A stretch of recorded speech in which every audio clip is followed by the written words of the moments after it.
Hello అండి. అందరూ ఎలా ఉన్నారు? చాలా రోజుల తర్వాత ఒక షార్ట్ వీడియోతో మీ ముందుకైతే వచ్చేసాను. ఈ షార్ట్ వీడియోలో అత్తమ్మ అయితే పుదీనా పచ్చడైతే మేక్ చేసిందనమాట. ఆ పుదీనా పచ్చడిలో రైస్ వేసుకొని తింటే చాలా అంటే చాలా బావుంటుంది. సో, నేను అదే ఇప్పుడు చేస్తున్నాననమాట.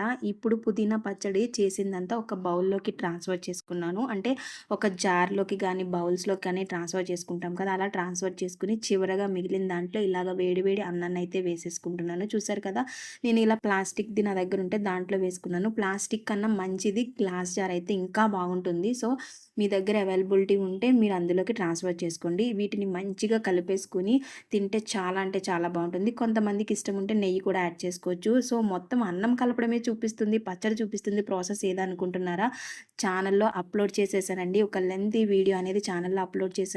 ఒక 4:30 మినిట్స్ అలాగా 4 మినిట్స్ అట్లా ఉంటుంది.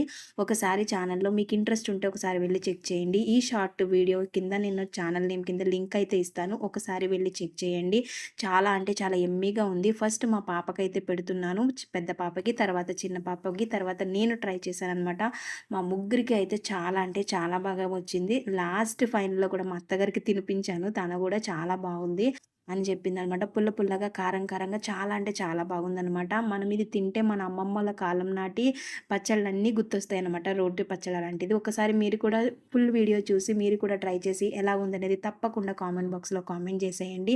ఈ వీడియో మీకు తప్పకుండా నచ్చిందని అనుకుంటున్నాను. చాలా రోజుల తర్వాత వీడియో అయితే అప్‌లోడ్ చేస్తున్నాను కదా! రెగ్యులర్‌గా ఇంకా వీడియోస్ అప్‌లోడ్ చేయడానికి ట్రై చేస్తాను. సో, మీరు తప్పకుండా నాకు సపోర్ట్ చేసి ముందుకెళ్ళడానికి మీరందరూ నాకు హెల్ప్ చేస్తారని కోరుకుంటున్నాను. మరొక వీడియోతో మళ్ళీ కలుసుకుంటాను. అంతవరకు bye bye. Thank you for watching.